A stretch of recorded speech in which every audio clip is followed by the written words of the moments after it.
We got a 911 call from a missing boy. Something replays murders inside that house. My partner and I were dispatched to a disturbance. What we witnessed inside that house kept repeating, like a haunted recording. It was one of those late shifts where the city feels like it's holding its breath. Quiet. Still. The kind of night where even a call for help feels like a break in the silence. Then the radio buzzed. Unit 47, respond to a possible 10 to 16, family disturbance, at County Road 16. Caller appears to be a minor. 10 to 16, domestic. My stomach clenched. These calls are never easy, always tense, always unpredictable. A kid being the one to call. That usually means something seriously wrong. I picked up the mic, dispatch, any further info on that 10 to 16? The reply came through, distorted. Negative, Unit 47. Line was full of static. Sounded like a young male. We got the address, but most of the message was lost. He sounded upset. Said something about an argument, possibly involving a parent. 10 to 4, we're en route. My partner, let's call him Jay, gave a grunt from the passenger seat. If a kid's calling it in, that's never good. Nope, I said. The location was on the very edge of our area, just before county lines. One of those remote spots where homes are tucked deep in wooded land, barely on the map. Getting there takes time, and back up even longer. Even the drive felt strange. The farther we got from the lights of town, the heavier the darkness became. No more streetlights, no porch lights. Just our headlights cutting through what felt like a tunnel of trees. It was the kind of dark that pressed against you. Eventually we found the turn, a gravel path more pothole than road. The house sat far back from the road, shrouded by trees. 2 stories, older, worn but not abandoned. A little cluttered maybe, toys on the porch. No lights on. A single car in the driveway. The silence around it felt unnatural. Too quiet, Jay muttered. I nodded. Definitely too quiet. We parked back from the house, killed the engine. The quiet deepened. Our footsteps on gravel were the only sound as we moved toward the door. I scanned the house, no signs of forced entry, no lights, no voices. The place felt like it was waiting. Police. Anyone home? I called, knocking on the front door. Solid wood. No response. Just that same, heavy silence. Jay pressed the doorbell.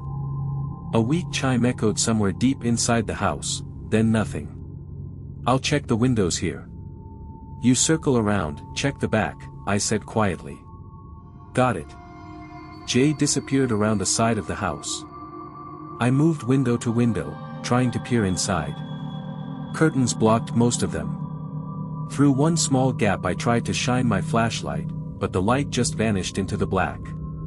Like the house swallowed it. A chill crept up my spine. This wasn't just an empty home. It felt wrong. And then it happened.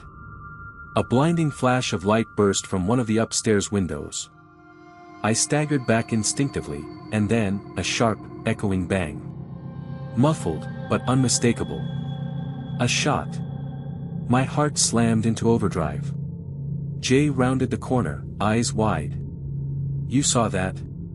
Upstairs, I think that was a gunshot. I yelled. Dispatch, possible active situation at County Road 16, we're entering now. No time for waiting. I kicked hard at the door just below the lock. The frame cracked, splinters flying as it crashed open and hit the wall inside. Police. Show yourselves. I shouted into the darkness, flashlight beam slicing through the still air. My partner Jay was right beside me, doing the same. The interior was pitch black. Darker than outside, somehow. A thick, stuffy smell filled the air, stale, with a trace of something metallic, like old coins or rust. The temperature was wrong too, noticeably colder than it should have been inside a closed home. Police. If you're in here, make yourself known. Jay's voice echoed strangely, bouncing back at us with no response. We moved with practiced caution. Room by room, step by step. Flashlight sweeping corners, hands steady, training kicking in. But the house, it swallowed sound. The silence pressed in like fog, broken only by the sound of our own breathing and the occasional soft scuff of our boots on the wooden floor. Anyone inside, come out slowly and let us see your hands. I called again, trying to control the shake in my voice. Still no response. Just that suffocating quiet. We cleared the small front area and entered what looked like a living room. The furniture was ordinary. A TV. A couch. Toys left on the carpet like someone had just stood up and walked away. It felt lived in, but also, frozen. Like the moment had paused. Then, movement. Barely a flicker at the far end of a hallway deeper in the house. Just enough to catch in the edge of my flashlight.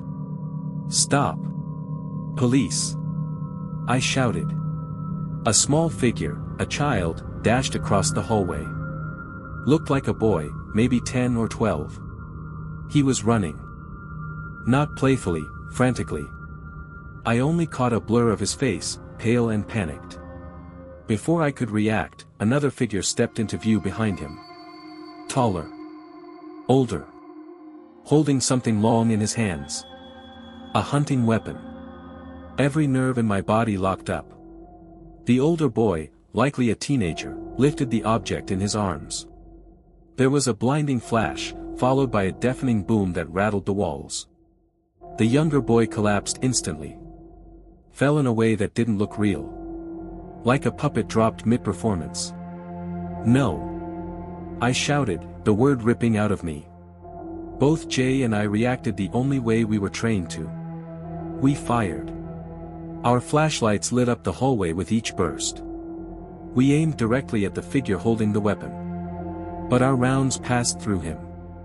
I saw them, clear as day, striking the wall behind. He didn't flinch. Didn't react. Just stood there, the long weapon now lowered, a faint trace of smoke hanging in the air. Then he turned. Slowly. He looked directly at us. I couldn't see his face clearly. Not in that flickering, unsteady light. But I felt him looking. The sensation was ice water through my veins. Cold. Void of anything human. He raised the weapon again. Jay and I both tensed, bracing for the blast. It came. The flash. The roar. But nothing touched us. No impact. No pain. Just the ring in my ears and the surge of adrenaline that left me shaky and breathless. And then, he was gone. Vanished. One moment he was standing there, the next, emptiness. Just an empty hallway. I swung my flashlight wildly. Nothing. Jay was gasping beside me, just as shaken. What was that? He asked, his voice barely steady. I pointed my light to where the younger boy had fallen. There was no one there. No sign he'd ever been there. No marks. No blood. No figure. Only the faint holes in the wall where our rounds had hit. My thoughts were racing. Hallucination. Stress-induced breakdown. But both of us saw it. Both of us reacted. The smell of gunpowder still hung in the air, undeniable. Did we just imagine that? I asked, trying to believe my own question. Jay shook his head. No. No way. I saw him. I aimed. I pulled the trigger. He was there. We stood there in silence, the heavy stillness pressing in around us. But now it felt colder. Sharper. Like the air itself was charged with something we couldn't name. This wasn't just a domestic disturbance. This was something we were never trained for. We need to clear the rest of the house, I said, trying to bring some structure back into the moment. But my hands were shaking. Let's check upstairs. That's where the first sound came from. Jay nodded, pale but focused. "Yeah. Let's move." The old stairs creaked beneath our boots, each groan of the wood amplified in the thick silence. The air up here was colder, more stale, the strange metallic scent stronger now. It felt less like climbing a staircase, and more like sinking into something unreal. The upstairs hallway was narrow. 3 closed doors. We started with the first. A child's bedroom, posters on the walls, clothes on the floor. Empty. Second room, a bathroom. Quiet. Still. The last door, at the far end of the hall, stood slightly ajar. I nudged it open with my weapon, Jay close behind, covering. My flashlight beam swept into the dark. It was a bedroom. A large bed stood in the center, unmade. And on top of it, 2 figures, barely visible under the crumpled duvet. As my beam landed on them, everything replayed. The older boy was there again. Standing beside the bed. The long weapon back in his hands. He looked different now, younger, maybe. His face was twisted in something beyond anger, beyond sorrow. It looked like pure, hollow determination. He raised the weapon. "No!" I shouted, even though I knew it wouldn't matter. He fired. Twice. The flashes lit up the room like lightning. The shapes on the bed never moved. Then, that turn. That slow, deliberate turn. His face shifting into our line of sight. He saw us. Just like before. There was no surprise. No reaction at all. Just that same hollow stare. Then he aimed the weapon at us again. Flash. Sound. But again, nothing hit us. And just like that, gone. He flickered out. The figures on the bed vanished too. The room was empty again. No trace. No casings. No marks. Just that phantom smell of spent air and the crushing weight of what we just experienced, again. It was madness. Plain and simple. Like we had stepped into something far beyond reality. "Okay," Jay said, voice shaking, "I'm officially losing my mind." "Yeah," I whispered. "Same. Let's call it in again." I grabbed my radio. "Dispatch, Unit 47. Do you copy?" Just static. Thick and buzzing, like a wall of white noise. Jay tried his own radio. Nothing. Comms are dead. Totally blocked. We were alone in that house. Truly alone, with whatever this was. "We need to search the whole place," I said, trying to sound steady. "Top to bottom. There's got to be something that explains all this." And we did. We checked every room. Every closet. The attic, the unfinished basement. Nothing. No signs of anyone. No damage beyond what we had seen with our own eyes. Just the hollow, echoing memory of something terrible, but with no proof it ever truly happened. It was like the house had been, performing. Showing us a terrible scene it couldn't stop repeating. Drained, confused, and more unsettled than I'd ever been in my life, we found ourselves back in that upstairs bedroom. Jay stepped over to the window, the same one where we'd seen the first flash. He stared out into the backyard, bathed now in cold moonlight. Shadows stretched long across the grass. He didn't say anything for a while. Then finally, "Hey, come look at this." I stepped beside him. The backyard stretched out below, mostly grass, wild around the edges, and a rusted swing set standing lonely off to the side. But in the moonlight, something caught the eye. Shapes in the ground. Rectangular, faintly indented areas where the grass looked disturbed. Darker. Slightly sunken. They were subtle, the kind of thing you'd miss during the day or from ground level. But from up here, in this light. "What are those?" Jay asked. But we both knew, deep down. My stomach turned. He'd walked through that yard earlier and hadn't said a word. From the ground, he wouldn't have seen it. Up here, everything looked different. We need to get outside, I said. Maybe our radios will work again out there. We didn't waste time. We practically bolted out of the house. The cold night air felt like a relief, like we'd broken the surface after being held underwater. And then, static turned to clarity. My radio crackled alive. Unit 47, dispatch. What's your status? We've been trying to reach you. Relief hit like a wave. My knees nearly gave out. Dispatch, Unit 47. We're outside the residence. We need backup. And a forensics team. Maybe someone, specialized. This is not a typical call. What's going on, Unit 47? I hesitated for only a second, then answered.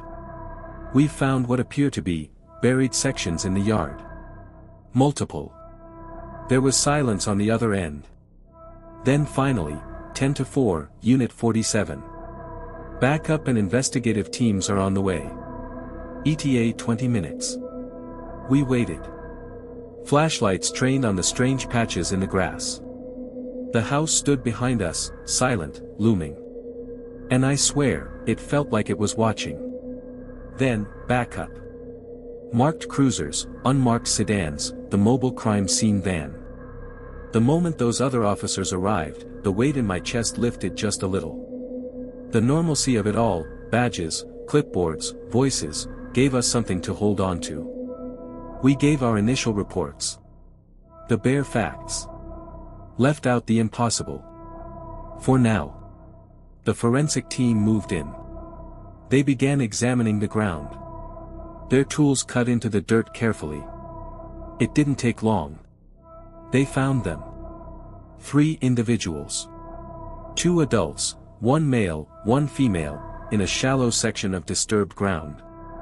It matched what we had witnessed in that upstairs bedroom. Based on early signs, they had been there for only a few days. In a second, even shallower patch, the team uncovered the younger boy. Same timeline. The remains were carefully prepared for transport to the medical examiner's office. The on-site coroner gave no early conclusions, only confirmed the presence and general condition. The full findings would come later. Inside the house, the investigators documented everything. The casings from our weapons.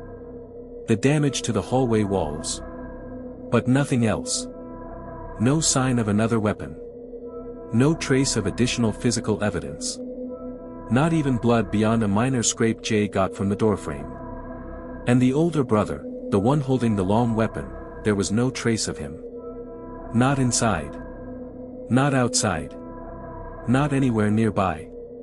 It was as if he'd stepped off the stage after finishing his part. A few days later, the official report came in. The 2 adults, their cause of death matched what we'd seen. They had suffered multiple, close-range wounds. It was deliberate. Calculated. The boy, his case was different. He had clear physical trauma. But the listed cause was something else. He'd been unable to breathe. They found earth in his airway, deep. Which meant, somehow, he was still conscious. Still alive when he was placed there. That call, the one that brought us here, he made it while underground. The static. The broken voice. The desperate tone. He was reaching out for help, even as the world around him disappeared. And the house, it had shown us all of it. Not as a vision. Not a memory. It replayed the events. Reenacted his final moments and everything that came before. We never located the older sibling. He was never identified among the remains. His presence, his face, gone, like a character who stepped out of frame and never returned. The case was archived as unresolved. An isolated tragedy with no rational explanation. A file destined to collect dust in a drawer somewhere. Jay and I spoke about it once, not long after. Just once. We both agreed, we'd seen something real. Something we couldn't explain.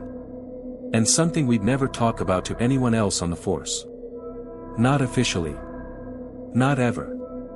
But I know that house is still out there.